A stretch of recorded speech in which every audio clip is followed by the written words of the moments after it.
اور اس وقت اس دنیا کے اندر جرائم بے پناہ بڑھتے جا رہے ہیں، گناہ بے پناہ بڑھتے جا رہے ہیں۔ ہر دن نت نئے انداز سے گناہوں کو نیا نیا روپ دے کر ہمارے درمیان لایا جا رہا ہے، اور گناہ ہر دن ہمارے درمیان ایک نئے چیلنج کی حیثیت سے ظاہر ہو رہے ہیں۔ کل تک مفکرین کہا کرتے تھے کہ گناہ ہمارے دروازوں پہ دستک دے رہے ہیں، لیکن اب گناہ ہمارے دروازوں پہ دستک نہیں دے رہے ہیں، بلکہ گناہ ہمارے گھروں کے اندر داخل ہو چکے ہیں، ہمارے شبستانوں میں داخل ہو چکے ہیں، بیڈ روم سے لے کر کے باورچی روم تک، اور اس کے بعد اللہ اکبر ہمارے ڈائننگ ہال تک گناہ ہی گناہ ہے۔ بیڈ روم میں جاؤ تو وہاں گناہ، کھانا پک رہا ہے تو وہاں گناہ، کھانا کھایا جا رہا ہے تو وہاں گناہ، شادیوں کی محفلیں تو وہاں گناہ، حتیٰ کہ میتوں میں بھی لوگ گناہوں سے محفوظ نہیں، مسجدوں میں بھی لوگ گناہوں سے محفوظ نہیں۔ اور اچھی طرح یاد رکھنا، جہاں گناہ ہے وہاں فنا ہے۔ اللہ اکبر، آبادیاں ویرانوں میں یوں ہی تبدیل نہیں ہوتی، بلکہ جب انسان گناہ کرتا ہے تو گناہ کی نحوست سے آبادیاں ویرانوں میں تبدیل ہو جایا کرتی ہے۔ اللہ اکبر، مہلک بیماریاں، تباہ کرنے والی بیماریاں، موذی بیماریاں یوں ہی نہیں آتی، بلکہ اللہ اکبر یہ گناہوں کی نحوست کی وجہ سے آتی ہے، تباہی گناہوں کی وجہ سے، بربادی گناہوں کی وجہ سے، آبادیوں کا ویران ہونا گناہوں کی وجہ سے، غم گناہوں کی وجہ سے، بے چینی گناہوں کی وجہ سے، بے قراری گناہوں کی وجہ سے۔ گناہ انسان کو تباہ کرتے ہیں، گناہ انسان کو برباد کرتے ہیں، گناہ انسان کا چین چھینتے ہیں، گناہ انسان کا سکون چھینتے ہیں۔ اللہ اکبر، گناہوں کی وجہ سے انسان تنگ دستی کا شکار ہوتا ہے، مگر آئیے گناہ سے انسان کو کیسے بچایا جائے، گناہ سے بچانے کا نسخہ کیا ہے؟ ایک بات آپ کے سامنے عرض کریں، میری قوم کے جوانوں، ہر انسان گناہ سے بچنا چاہتا ہے، لیکن گناہ سے بچانے کا طریقہ کیا ہے؟ ایک خوبصورت طریقہ ہے۔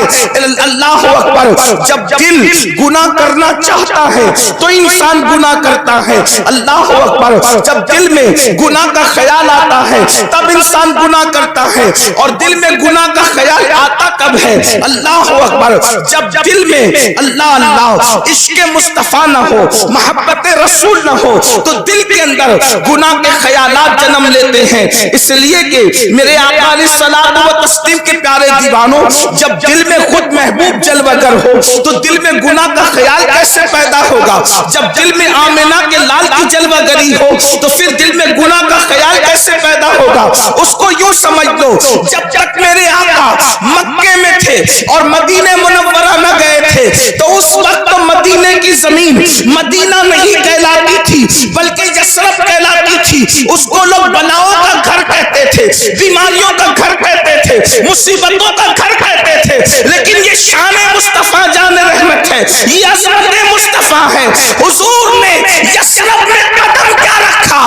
صرف یہ قدموں کی برکت ہے کہ اب وہ شہر بلا شہر شفا ہوتا نظر آتا ہے۔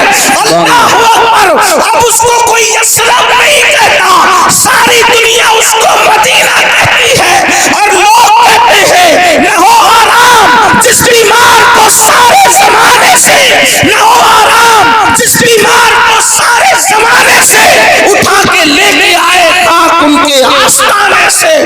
اس در کی حضوری ہی اس جان کی دوا پھیلی ہے، زہر معاصی کا طیبہ ہی شفا خانہ۔ اللہ اکبر، اب بتاؤ وہ شہر دوا نہیں بنا، حضور کے قدم رکھنے سے وہ شہر دوا نہیں بنا، شہر شفا بنا۔ بے شک۔ کیوں؟ اس لیے کہ دوا کبھی فائدہ بھی کرتی ہے کبھی نقصان۔ واہ واہ واہ واہ، دوا کبھی فائدہ بھی کرتی ہے کبھی نقصان بھی کرتی ہے۔ اسی لیے تو آپ کہتے ہیں کہ دوا کا ری ایکشن ہو گیا، تو دواؤں کا ری ایکشن ہوتا ہے، شفا کبھی ری ایکشن نہیں کرتی، شفا تو ہمیشہ ایکشن ہی کرتی ہے۔ تو اللہ کے نبی کے قدموں کی برکت سے وہ شہر دوا نہیں بلکہ شہر شفا بن گیا۔ دوا کے اندر شفا ملے گی یا نہیں،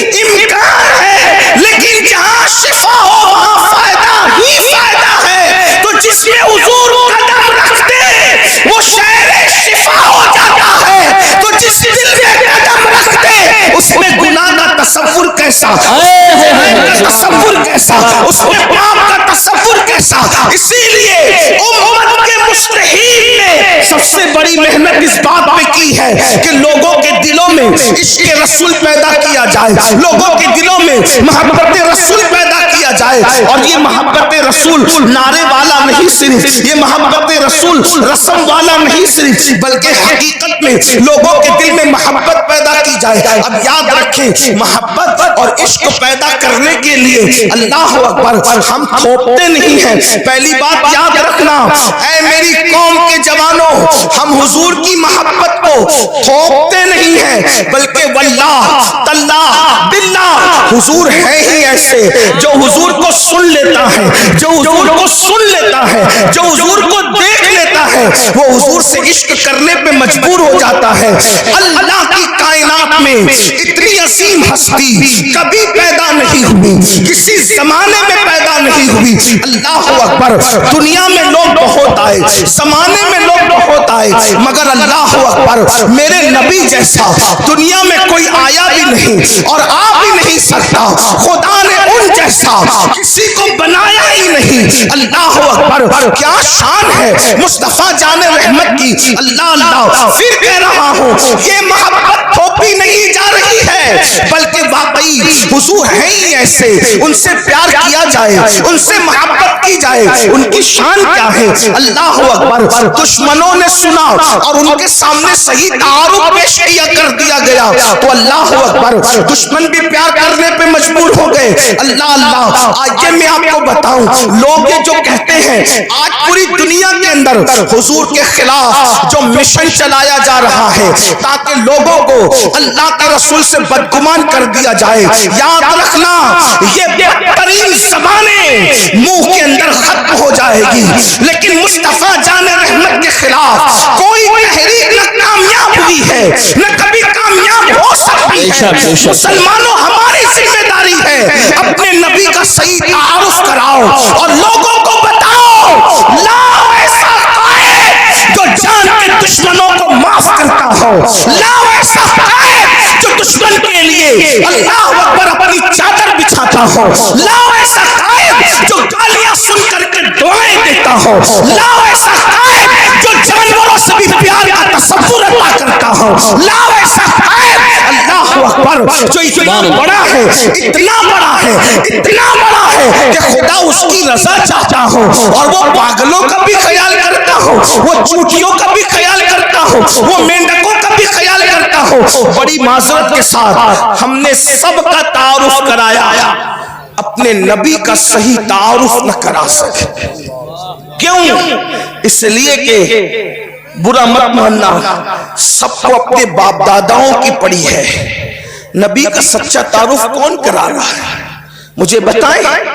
جس دن حضور کا سچا تعارف کرانے میں ہم کامیاب ہو گئے، دنیا اسلام کے دامن میں پناہ لینے پہ مجبور ہو جائے گی. اور اگر کسی کے مقدر میں ایمان نہیں ہے، کم از کم اس کے دل سے نفرت کا خاتمہ تو ضرور ہوگا. لیکن ہم نے سیرت النبی کہاں پیش کی؟ ہمیں خود سیرت نہیں پتا ہے. آئیے آپ کے سامنے سیرت النبی کی کچھ باتیں پیش کروں تاکہ آپ کو پتا چلے ہمارے نبی کی عظمت کیا ہے، ہمارے نبی کی شان کیا ہے. اور جو لوگ سیرت کے جلسے کرتے ہیں وہ اتنے خوشتے ہیں، وہ لوگ اتنا چھوٹا دل رکھتے ہیں کہ وہ بڑے بھائی سے زیادہ نبی کو مرتبہ دینے کے لیے تیار ہی نہیں. وہ رسول اللہ کو اپنے جیسا انسانی سمجھ بیٹھے اور وہ اس کے دائرے سے باہر ہی نہیں نکلنا چاہتے. تو ان کے حوالے ہم نے سیرت کے جلسے کر دیے. سیرت النبی کا عنوان ہے لیکن وہ سیرت الانسان بیان کرتے ہیں. سیرت النبی بیان کرنے کا حق صرف اہل سنت کو ہے. سیرت النبی بیان کرنے کا حق صرف اہل سنت کو ہے. اس لیے کہ سیرت الانسان الگ چیز ہے اور سیرت النبی الگ چیز ہے. سیرت النبی میں سیرت الانسان سمٹ آتی ہے لیکن سیرت الانسان میں سیرت النبی کو آپ نہیں سمجھ سکتے. اس لیے کہ جو نبی ہوتا ہے وہ انسان ہوتا ہے مگر ہر انسان نبی نہیں ہوتا. اس لیے لوگ سیرت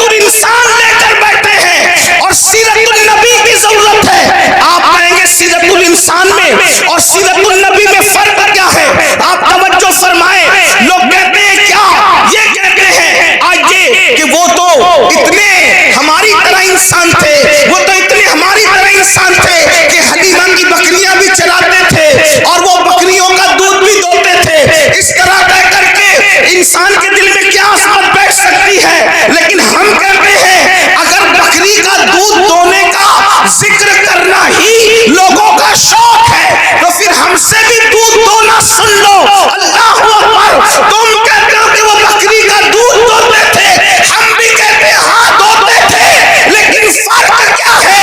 فرق یہ ہے کہ جب وہ ہجرت کے سفر میں صدیق اکبر کے ساتھ چلے، صدیق کو ساتھ لے چلے، افضل البشر بعد الانبیاء بالتحقیق صدیق کو اپنے ساتھ لے چلے. صدیق کو بھوک میں ستایا تو سرکار نے ایک جھوپڑے پہ نظر ڈالی اور فرمایا ابو بکر اس خاتون سے پوچھو کیا یہ ہماری میزبانی کر سکتی ہے، کیا یہ ہمیں اپنا مہمان بنا سکتی ہے. اللہ اکبر. صدیق اکبر اس بڑھیا کے جھوپڑے کے قریب گئے اور پوچھا میرے صاحب کہتے ہیں، یہ نہیں کہا میرے نبی کہتے ہیں، اس لیے کہ معاملہ راز میں رکھنا تھا. میرے صاحب کہتے ہیں کیا تو ہماری میزبانی کر سکتی ہے، کیا تو ہماری مہمانی کر سکتی ہے. اس بڑھیا نے کہا ساری بکریاں جنگل کو گئی ہیں، میں تمہاری کیا میزبانی کروں. ایک بیمار بکری پڑی ہوئی ہے اور وہ بانجھ ہے اور وہ کھڑی نہیں ہو سکتی ہے، وہ چلنے کے قابل نہیں، ورنہ وہ بھی جنگل جاتی، وہ بھی چلتی. اللہ اکبر. آقا نے فرمایا اس سے کہو کہ یہی بکری ہمیں دے دے، ہم اس سے دودھ نکال سکتے ہیں. صدیق اکبر نے کہا میرے صاحب کہتے ہیں یہ بکری ہمیں دے دے، ہم اس سے دودھ نکال سکتے ہیں. اس نے حیرت سے چہرے دیکھے اور کہا کیا تمہیں اس بات کا پتہ نہیں کہ بانجھ بکریاں دودھ نہیں دیتی؟ اگر بانجھ بکریاں صحت مند بھی ہو تو دودھ نہیں دیتی. دودھ دینے کے لیے بکری اولاد والی چاہیے اور پھر یہ تو بیمار ہے، یہ کیسے دودھ دے سکتی ہے؟ پھر اصلاح ہوا. میرے صاحب کہتے ہیں مگر ہمیں بکری دے دو، ہم دودھ نکال لیں گے. اس نے چہرہ دیکھا تو بڑھیا کی بڑھیا دیہات میں رہتی تھی. اس کے دل نے کہا یہ کوئی جھوٹے کا چہرہ نہیں ہے، یہ کسی سچے کا چہرہ ہے. صدیق اکبر سے کہا اٹھا لو بکری. آپ نے بکری کو اٹھایا، آقا نے بسم اللہ پڑھ کے ہاتھ پھیرا، وہ بیٹھی ہوئی پڑی ہوئی بکری اٹھ کر کے کھڑی ہو گئی. صرف ہاتھ پھیرنے کی وجہ سے اٹھ کر کے کھڑی ہو گئی. پانی کا کٹورا لیا، تھن پہ ملا پانی تو سینے میں دودھ آ گیا. فرمایا برتن لاؤ. اس کے بعد دودھ نچوڑا تو دودھ جاری ہو گیا. دوسرا برتن لاؤ، دوسرا بھی بھرا. تیسرا برتن لاؤ، تیسرا بھی بھرا. چوتھا برتن لاؤ، چوتھا بھی بھرا. اللہ اکبر. معبد حیرت سے دیکھنے لگ گئی. بانجھ بکری کو دودھ آ رہا ہے اور اتنا آ رہا ہے کہ برتن کے برتن بھرے جا رہے ہیں. آخرکار برتن لائے گئے، بھر دیے گئے، لائے گئے، بھر دیے گئے. معبد نے کہا اب میرے گھر میں برتن نہیں ہے. نعرے تکبیر، نعرے رسالت، نعرے غوثیت، مشرق اعلیٰ حضرت، فیضان اعلیٰ حضرت حضرت علامہ سید امین القادری صاحب قبلہ، عصمت مصطفیٰ کانفرنس، جشن دستار بندی. سبحان اللہ. برتن بھر جو پینا تھا پی لیا، جو پینا تھا پی لیا اور اس کے بعد گھر کے برتن بھر کر کے چھوڑ کر چلے گئے. کیا ہوا؟ اس کے بعد معبد کا شوہر آیا اور آنے کے بعد کہا گھر میں دودھ کیسا، اتنا سارا گھر میں دودھ کیسا؟ تو اس وقت اس خاتون نے کہا کہ مجھے نام تو نہیں پتا، لیکن ایک جوان اور اس کے ساتھ ایک شخص، دو لوگ آئے تھے اور وہ جو جوان تھا اس کو میں نے پوچھا نہیں کہ اس کا نام کیا ہے. اس کا خادم تھا، اس کا نام بھی مجھے نہیں پتا، البتہ اس کا چہرہ دیکھا. اس نے جو برتن بھر دیے تو میں نے اس کا نام خود رکھ لیا. معبد کہتی ہے اس کا نام میں نے نہیں پوچھا، اس کا نام میں نے خود رکھ لیا۔ کہا کیا نام رکھ لیا؟ کہا میں نے اس کا نام رکھا برکت والا، اس لیے کہ وہ جدھر جاتا ہے برکت ہو جاتا ہے۔ دیکھو وہ مسلمان نہیں ہوئی لیکن حضور کو دیکھ لیا تو حضور کو کس نام سے پکار رہی ہے؟ برکت والا، وہ برکت والا۔ اچھا تو دیکھے گی تو پہچان لے گی۔ اس نے سارا واقعہ بتایا۔ وہ ہاتھ پھیرتا ہے بکری کھڑی ہو جاتی ہے، وہ ہاتھ پھیرتا ہے بانج بکری کے تھن میں دودھ جاری ہو جاتا ہے، وہ ہاتھ لگاتا ہے تو پھر بکری کے تھن سے دودھ نکلتا ہے، اور ہمارے گھر کے سارے برتن ایک بانج بکری کے تھن سے بھر دیے جاتے ہیں۔ وہ برکت والا۔ تو اس کے شوہر نے کہا وہ تھا کیسا؟ سبحان اللہ، توجہ، وہ تھا کیسا؟ ایک مرتبہ دیکھا ام معبد نے اس برکت والے کو اور پوچھا وہ تھا کیسا؟ ہائے ہائے، اب اگر وہ تھا کیسا عظمت مصطفیٰ کانفرنس سننے آئے ہو تو سنیو زندہ دلی کے ساتھ، ذرا اپنے نبی کا حلیہ سن لو۔ وہ تھا کیسا؟ تو کہا اس کو دور سے دیکھو تو بھی خوبصورت نظر آتا تھا اور قریب سے دیکھو تو بھی خوبصورت نظر آتا تھا۔ اللہ اکبر، توجہ فرمائیں، میں ہر دو جملے پہ نہیں کہوں گا کہ بولو سبحان اللہ، اس لیے کہ میں تو آپ کے ایمان پہ چھوڑتا ہوں کہ اپنے نبی کا ذکر سن کر بھی کوئی کہہ سکتا ہے یا چپ رہ سکتا ہے؟ ارے جس کے نام پہ کنکریاں بھی بول پڑتی ہے، اگر اس کے نام پہ سنی نہ بولے تو پھر کون بولے گا؟ عاشقان رسول نہ بولیں گے تو کون بولے گا؟ ایک غیر مسلم خاتون سے پوچھا اس کے شوہر نے، جس کا نام تو نے برکت والا رکھا ہے وہ دکھتا کیسا تھا، وہ تھا کیسا؟ تو اس نے کہا دور سے دیکھو۔ کیا ذہین عورت تھی ام معبد، آج تک اس کا نام تاریخ میں موجود ہے۔ حلیہ رسول جس نے بھی بیان کیا ام معبد کا حوالہ ضرور دیا۔ اس نے جب کہا کہ دور سے دیکھو تو بھی خوبصورت دکھتا تھا اور قریب سے دیکھو تو بھی خوبصورت دکھتا تھا، اس کا یہ جملہ بڑا قیمتی ہے۔ وہ صحابیہ ہو گئی بعد میں، آپ جانتے ہیں بہت سارے لوگ دور سے خوبصورت دکھتے ہیں، قریب سے خوبصورت وہ نہیں دکھتے۔ آپ جانتے ہیں آپ بہت سے لوگوں کو اسٹیج پہ دیکھو تو بولو کہ کیا اچھے ہیں حضرت، اور اسٹیشن پہ دیکھو تو تھوڑا سا آپ کو کراہت آ سکتی ہے، اس لیے کہ جو دور سے خوبصورت دکھتا ہے وہ قریب سے بھی دکھے ضروری نہیں ہوتا۔ چاند دور سے خوبصورت دکھتا ہے، جو گئے آ کر کہتے ہیں وہاں تو کھڈے پایا، وہاں تو کالی مٹی پایا۔ اللہ اکبر، آج چاند لوگوں کی شاعری کا عنوان بنا ہے مگر دور سے حسین ہے، قریب جانے والے اس کو حسین نہیں کہتے۔ اللہ اکبر، کچھ خاص لوگ ہوتے ہیں جو دور سے بھی خوبصورت دکھتے ہیں اور قریب سے بھی خوبصورت دکھتے ہیں۔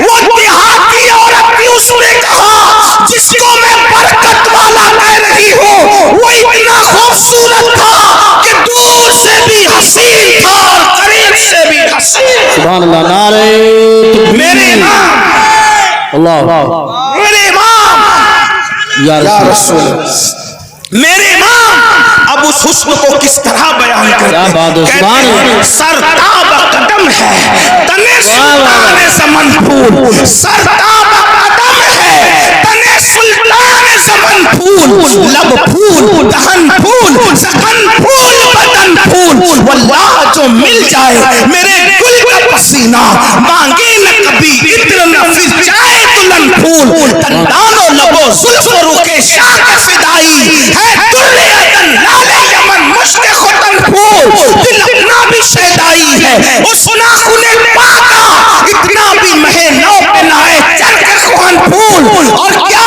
بات رضا اس چمنستان کرم کی، زہرا ہے کلی جس میں حسین اور حسن۔ سبحان اللہ، ماشاءاللہ، واہ واہ، نعرہ تکبیر، نعرہ رسالت، نعرہ غوثیہ، مسلک اعلی حضرت، فیضان اعلی حضرت عبداللہ سید امین القادری صاحب قبلہ، علماء اہل سنت، سبحان اللہ، سبحان اللہ۔